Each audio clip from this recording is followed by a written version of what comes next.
যে তদন্ত হবে, বিভাগীয় তদন্ত হোক, সিবিআই তদন্ত হোক, যাই হোক না কেন, সেই তদন্তে যেন একটা ট্রান্সপারেন্সি থাকে এবং সেই ট্রান্সপারেন্সির জায়গা কতটা মূল্যবান, কতটা তার সত্যতা, তা সকলে আমাদের চোখের সামনে পরিষ্কার।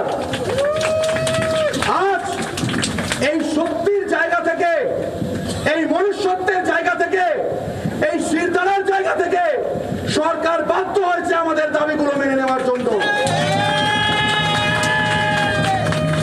তাই আমি বলছি, এখনো সমস্ত দাবি আমাদের মানা হয়নি, অনেক কিছুই এখনো বাকি আছে, অনেক কিছু ওনারা মেনেছেন, তবে মনে রাখতে হবে এখনো কোনো অর্ডার বেরোয়নি।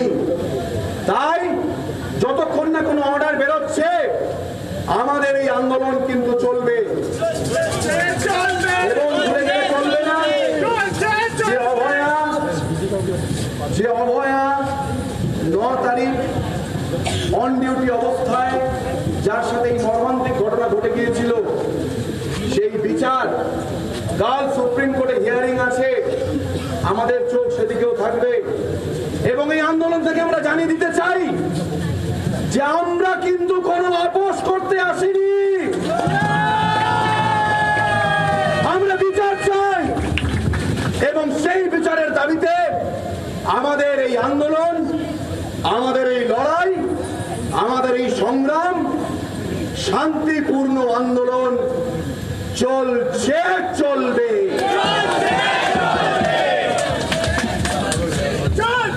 আপনাদের অনুরোধ করছি আপনারা এই আন্দোলনের সাথে থাকুন। পরবর্তীকালে আমাদের কি কর্মসূচি আমরা সেটা আপনাদের জানাবো।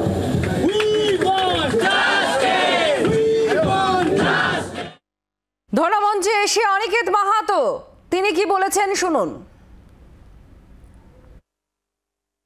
আমাদের যে ন্যায় বিচারের দাবি, যে ন্যায়সঙ্গত দাবি, সেখানে আমাদের যে যুক্তি, আমাদের যে প্রশ্ন 9 তারিখের ঘটনাকে কেন্দ্র করে এবং 38 দিনের তদন্ত প্রক্রিয়াকে কেন্দ্র করে যে গতি প্রকৃতি, সেই গতি প্রকৃতি থেকে তিনি এটা বলতে বাধ্য হন যে সিপি স্যারকে সরিয়ে দিতে হবে।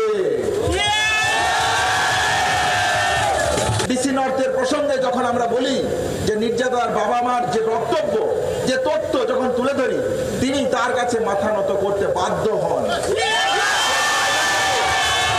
সেই জায়গা থেকে ডিসি নর্থকে সরিয়ে দেবেন বলে তিনি প্রতিশ্রুতি দিয়েছেন।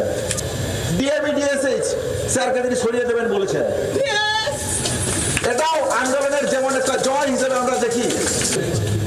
রিগার্ডিং এখানকার অবস্থান বিক্ষোভ এবং কর্মবিরতির প্রশ্নে আমরা এই কথাগুলো রিটেন এবং মৌখিক ফর্মে পেয়েছি, কিন্তু এগুলো বাস্তবায়িত হতে দিতে হবে।